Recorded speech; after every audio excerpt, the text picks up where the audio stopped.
नमस्कार, मी गौरी. फूडी गौरीमध्ये तुम्हा सर्वांचं मनापासून स्वागत करते. आज आपण बनवणार आहोत खमंग असे पातळ पोह्यांचे थालीपीठ. बऱ्याच वेळेला आपण भाजणीची थालीपीठं बनवतो, पण नेहमीच घरामध्ये भाजणी अवेलेबल असते असं नाही आणि त्यामुळं आपलं थालीपीठ करणं सुद्धा राहून जातं. म्हणूनच आज आपण पटकन बनणारे, खमंग, पचायला हलके आणि उपलब्ध साहित्यामध्ये बनणारे असे पातळ पोह्यांचे थालीपीठ बनवणार आहोत. तर लगेचच आपण रेसिपीला सुरुवात करूयात.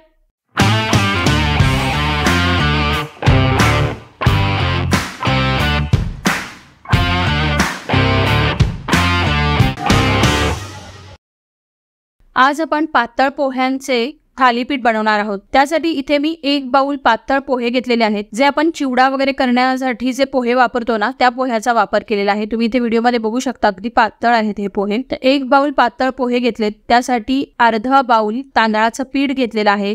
अर्धा बाउल खवणलेला ओला नारळ घेतलेला आहे. 1 मीडियम आकाराचा कांदा घेतलाय, तो बारीक चिरून घेतलेला आहे. कोथिंबीर घेतली आहे, अगदी थोडीशी आहे, म्हणजे पाव कप एवढी कोथिंबीर बारीक चिरून घेतली आहे. 8 ते 10 कढीपत्त्याची पानं, ती सुद्धा बारीक चिरून घेतलेली आहे. 3 हिरव्या मिरच्या घेतल्यात, त्याला सुद्धा बारीक चिरून घेतलंय आणि 1 चमचा जिरं घेतलेला आहे. आता सर्वात प्रथम आपल्याला हे जे पोहे आहेत त्याला भिजवून घ्यायचं आहे. इथे मी एका भांड्यामध्ये चाळण ठेवली आहे, त्यामध्ये पोहे घालायचे 1 बाउल आणि वरतून पाणी घातलंय. तुम्ही याला डायरेक्ट सिंक खाली सुद्धा धरू शकता आणि पोहे धुवून त्याला भिजवू शकता. पोहे भिजवण्यासाठी फारसा वेळ लागत नाही, कारण हे पातळ पोहे आहेत. आपण याला धुतलं की हे पोहे लगेचच भिजले जातात. तर आता एका बाउलमध्ये आपल्याला हे भिजवलेले पोहे काढायचे. त्यामध्ये घालायचा आहे बारीक चिरलेला कांदा, 1 चमचा जिरं, 8 ते 10 बारीक चिरलेली कढीपत्त्याची पानं, 3 हिरव्या मिरच्या बारीक चिरून आणि कोथिंबीर. तर हे सगळं आपल्याला एकत्र करून घ्यायचं आहे. यामध्ये आपल्याला चवीपुरतं मीठ घालायचं आहे. इथे 1 चमचा मिठाचा वापर केलाय. आता आपल्याला यामध्ये घालायचं आहे अर्धी वाटी तांदळाचं पीठ आणि अर्धी वाटी खवणलेला ओला नारळ. आता हे मिश्रण व्यवस्थित एकत्र हातानेच एकजीव करून घ्यायचं आहे. त्याचा गोळा बनवून घ्यायचा आहे. इथे लागलं तर त्यामध्ये तुम्ही हळूहळू करून 2 ते 3 चमचे पाण्याचा वापर करू शकता. इथे मी अजिबातच पाण्याचा वापर केलेला नाहीये. अगदी हा व्यवस्थित गोळा तयार झालेला आहे. आता वरतून आपण ह्याला एक साधारण 2 ते 3 चमचे तेल लावून घ्यायचं आहे. या गोळ्याला पुन्हा एकसारखं करून घ्यायचं आणि वरती झाकण ठेवून 10 मिनिटं आपण हा गोळा आता बाजूला ठेवायचा आहे. तोपर्यंत आपण चटणीची तयारी करणार आहोत. ते मी लाल चटणी बनवून दाखवणार आहे, जी डोशासोबत वगैरे साऊथ इंडियामध्ये खाल्ली जाते. तर चटणी बनवणं हे ऑप्शनल आहे, पण त्याची सुद्धा रेसिपी इथे मी शेअर केलेली आहे. आता आपण चटणीसाठीचं साहित्य बघूया. इथे मी 1 कांदा घेतलेला आहे, जो मोठ्या आकारामध्ये कापून घेतलाय. 1 टोमॅटो घेतलाय, त्याला सुद्धा मोठ्या आकारामध्येच कापून घेतलंय.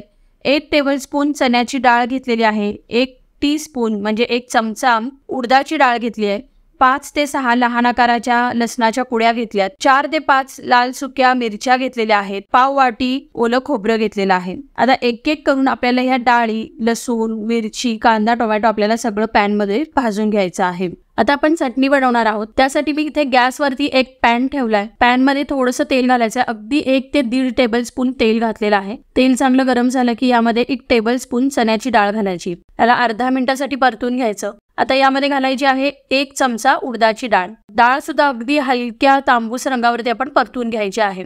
आता आपण यामध्ये घालायच्या आहेत लसणाच्या पाकळ्या, लाल सुक्या मिरच्या इथे मी तोडून घातलेल्या आहेत. 4 ते 5 लाल सुक्या मिरच्यांचा वापर केलाय. आता आपण यामध्ये घालायचा आहे कांदा. आता आपण 1 मिनिटभरासाठी परतून घ्यायचा. त्यानंतर यामध्ये घालायचा आहे टोमॅटो आणि आता आपल्याला ह्याला छान परतून घ्यायचं आहे आणि टोमॅटो सॉफ्ट होईपर्यंत आपण ह्याला शिजवून घ्यायचं आहे. त्यासाठी यावरती मी झाकण ठेवलेलं आहे आणि आता 2 ते 3 मिनिटं आपण याला वाफ काढून घ्यायची आहे. तर 2 ते 3 मिनिटं झालेली आहेत. तुम्ही बघू शकता टोमॅटो छान असा सॉफ्ट झालाय. आता गॅस बंद करायचा आहे. आता हे मिश्रण आपल्याला थंड करायचं आणि मग याला मिक्सरमध्ये वाटून घ्यायचं आहे आणि याची चटणी बनवायची आहे. यामध्ये आता आपण घालूयात चवीपुरतं मीठ आणि हे जे ओलं खोबरं आहे पाव वाटी ते घालायचं आणि याला मिक्सरमधून चांगलं फिरवून घ्यायचंय. लागत असेल तर थोडंसं पाणी घालायचं आहे आणि चटणीची आता तुम्ही इथे बघू शकता चटणी थोडीशी घटसर आहे. तर अशा पद्धतीची ही चटणी आता आपली तयार झाली. याला आता वरतून आपण तडका द्यायचा आहे. तर तडका देण्यासाठी इथे मी फोडणी पात्रामध्ये 1 टेबलस्पून तेल घेतलेलं आहे. तेल चांगलं गरम झालं की यामध्ये घालायचं आहे चमचाभर मोहरी, हिंग, कढीपत्त्याची पानं आणि लगेचच आपण गॅस बंद करायचा आहे. ही फोडणी आता आपण ह्या चटणीवरती ओतायची आहे। तर आपली इथे चटणी तयार झालेली आहे। आता आपण थालीपीठ बनवायला घेऊयात। थालीपीठ थापण्यासाठी इथे मी बटर पेपर घेतले, 2 बटर पेपरचा वापर केलाय। तुम्ही बटर पेपर नसेल तर प्लास्टिकच्या पिशव्या, दुधाची पिशवी किंवा मलमलच्या कापडाचा सुद्धा वापर करू शकता। आता पहिल्यांदा आपल्याला ह्या बटर पेपरला तेल लावून घ्यायचं आहे। मी खाली प्लेट ठेवली आहे आणि त्यामध्ये हा बटर पेपर ठेवलाय।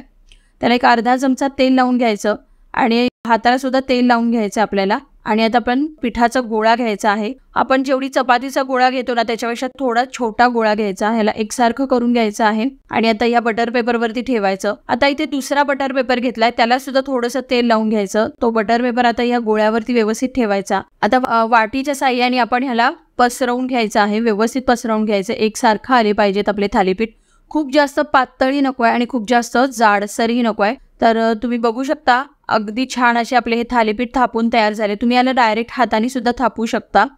आता हे व्यवस्थित चांगले पटकन शिजले जावे म्हणून मी मध्ये इथं होल केलेला आहे। आता आपण हे थालीपीठ भाजून घेणार आहोत। बाजूला मी तवा ठेवलाय गरम करायला गॅसवरती। तव्याला थोडंसं तेल लावून घ्यायचं आहे आणि आता आपण हे थालीपीठ तव्यावरती ठेवायचं आहे। बाजूनी थोडंसं एक अर्धा चमचा तेल सोडायचं। 2 ते 3 मिनिटं खालच्या साईडने आपण याला शेकून घेणार आहोत। याला पलटायचं आहे, पुन्हा थोडंसं अर्धा चमचा तेल टाकायचं बाजूनी आणि खालच्या साईडने सुद्धा आता आपल्याला याला 2 ते 3 मिनिटासाठी शेकून घ्यायचं आहे। तर अशाच पद्धतीने आपण हे सगळे थालीपीठ तयार करून घेऊयात। तर इथे आपले मस्त गरमागरम पटकन होणारे, पचायला हलके असे पातळ पोह्याचे थालीपीठ तयार झालेले आहेत। आपण याला लाल चटणी सोबत जी आपण आता तयार केली होती त्यासोबत आपण त्याला सर्व करूया।